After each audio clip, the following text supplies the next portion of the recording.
Hey H2, here are your notes for lesson 6.2, talking about operations with polynomials.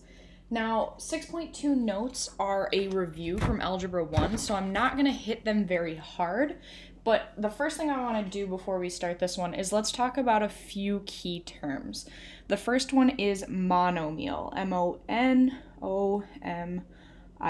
A monomial is a number, a variable, or the product of a number and one or more variables with whole number exponents.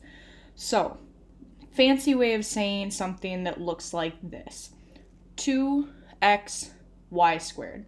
It's just one single term, so we use mono. Now, a polynomial, it makes sense then if mono means one, that poly is going to mean many. So it is a monomial or a sum of monomials. And sometimes the way that people think of this is you have polynomial at the top of the tree, which means one or more, and then it breaks down into mono, which is one, bi, which is two, tri, which is three, and then everything else we just consider a poly. So polynomial has a few different meanings. But an example of a polynomial is something that is 3 times x raised to the fourth power minus 4 times x squared y. This would be a binomial, and then if I add a third term, that makes it a trinomial. If I add a fourth, it just puts it back in a polynomial. There are technically terms for the fourth, 5 terms, whatever, yada yada, but we just go with polynomial. All right, within this, there are a few other words I want to define. The first one is term. So a term is one piece or a single part of a polynomial. So something like 3x to the fourth would be one term. Negative 4x squared y would be another term. It's just meaning a piece of. The second one is coefficient. I use this word a lot, but I don't know if we know the direct dictionary version of it. So a coefficient, so if this is 1, a coefficient is the number in front of a term. It's the leading coefficient because it is the leading number. The third thing we have is something called a constant.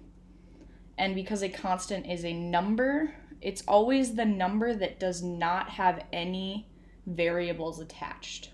Constant is just a number. And then finally, the fourth thing is degree. And this is the one that I would suggest putting writing out a definition for. A degree is going to be the term with the highest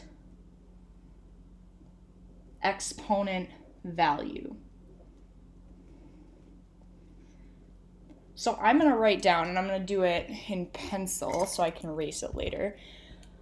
But this first term, notice when I consider all of the exponents of any variables, this first term has a degree of 4. This next one, when I add my 2 and my 1, because I'm adding all of the exponent values in the term, so this is my second term, this is actually not a 0, this is a 1. So 2 plus 1 is 3. This one only has a 1, so this has degree 1. And then a constant always has degree 0. So out of all of those, my highest degree would be 4. But the thing I wanted you to see is that we find our degree by taking all of the exponents and adding them. So in our examples at the bottom of the page, it says determine whether each is a polynomial. If it is, state the degree of it. So this one, is this a polynomial? Is it made up of multiple terms? Yes, it is a polynomial. And what is the degree of it? And the degree is the term with the highest exponent value. So this first term has a degree of 8. I added the 3 and the 5. The second term has a degree of 4. Remember, I want the highest exponent value, so in that case, it was the first term with an 8th degree. Same thing with the next one. Is this a polynomial? Yes, upon first glance. However, what we need to know about polynomials, and maybe something that we should write up here, are that polynomials do not have exponents less than 0 or 1. And those are just my two cutoffs. So it says less than 0 or 1, and that doesn't make a lot of sense, except you see how this technically, this -6, this constant has a 0? That one would be something we would consider a 0 or a 1. All right, back to it. This looks like a polynomial. However, when I rewrite my square root as x to the 1/2, I see that this has a degree of 1/2. And since that's less than 0 or 1, this is not a polynomial. It does not follow our rule that it cannot have exponents less than 0 or 1. What about the next one? Well, again, upon first glance, it looks like a polynomial. But upon realizing that we see negative exponents, we realize this is not a poly. So negative exponents make this not a polynomial. However, the next one, no negative exponents, no half exponents. So when I find the degree of each term, I see that the degree of the first term is 6, degree of the second term is 7, degree of the third term is 2. I take the highest degree and say that yes, there's no negative exponents and no half exponents, so this is a 7th degree poly. All right, quick simplification. We're pretty used to this. The only reminder I want to give you is that you can only add things that have the exact same variables. You cannot add an x squared y to a y. Doesn't work like that. The way that I like to do this is by simplifying first. So -6y, -5xy3, +8x squared y. And then I like to underline or indicate the things that can be joined. So this +2xy3 and this -5xy3, as well as this 3x squared y and this 8x squared y. So we are going to be left when we combine with -6y, +11x squared y, and -3x y cubed. Just a reminder, why do we have to make sure they have the exact same variables?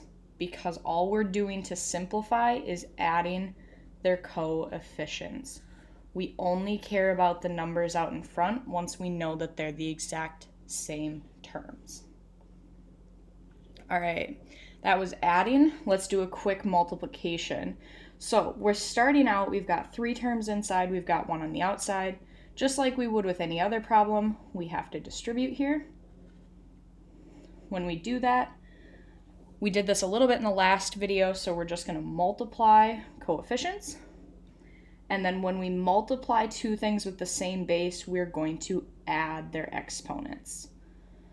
X to the 5th, y to the 3rd. This one is 3 times 1, so it's technically +3. X to the 4th times x to the -3 is x to the +1. Y to the +3. And then the last one is going to be -10 times 3, which is -30. We don't have an a to multiply it against, so we're just going to leave that a alone, nothing to add there. X to the 4th and x to the 3rd, when we add their exponents, we get x to the 7th. And then we get y and y to the -1, which becomes y to the 0 or just a +1. I don't have to put that back in because it's self-explanatory, because you're just multiplying by 1 there. All right, let's flip over to the back. For the sake of time, I'm just going to touch on how to do these, but I'm not going to give you the full answer. You can easily look these up online, but I do want to go through how to solve them. We have a binomial times a binomial. Remember, this is our FOIL method. We haven't seen this in a while in Algebra 2, so it's probably good for a refresher. First, do the first terms in each parenthesis set, then we do the outside numbers, then we do the inside, and then we do the last numbers in every parenthesis set. And then make sure to simplify at the end. If you have a binomial squared, I do want you to remember that you cannot simply distribute that 2 in. That does not work. We have to set this up as something times itself. If you just distribute that 2 in, you will be wrong. Do not distribute over addition or subtraction. We can distribute over multiplication or addition, but not distribute. Do not distribution. Yes. Do not distribute over addition or subtraction. Notice this one, even though it's 2 sets of parentheses, they're technically separated by this addition sign. All that does is distributes a 1 into both of these. So when we simplify, all we're doing is pretending like the parentheses aren't there. You have 2x plus 4x, which is 6x. You've got negative 3y plus a negative 3y, so you have negative 6y. All right, I want you to take a minute on your own and try these, see if you can get them. When you unpause the video, I will have answers ready for you. All right, hopefully you paused and tried these on your own. Now I'm going to show you the answers for them, and we're going to start up here at the top. So the answer to this one, when we FOIL it out, is 2x squared minus 7x minus 15. The next one was 4a squared minus 4ab plus b squared. Anyone remember what the form is called when you go from this form to the other one? Anyone remember difference of squares? Little throwback to first semester. And then I already gave you the answer for this last one. As for the ones on the bottom, that negative distributes in. So when we do our work, we get negative 8m squared minus 12m.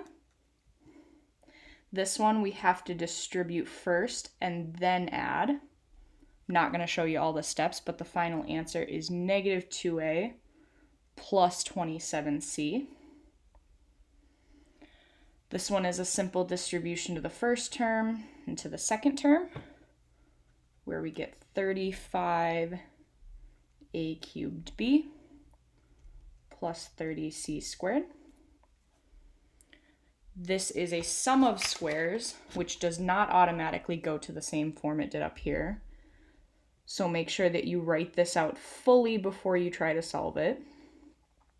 Once you do have it written out, though, you're going to get 4r squared plus 28r plus 49.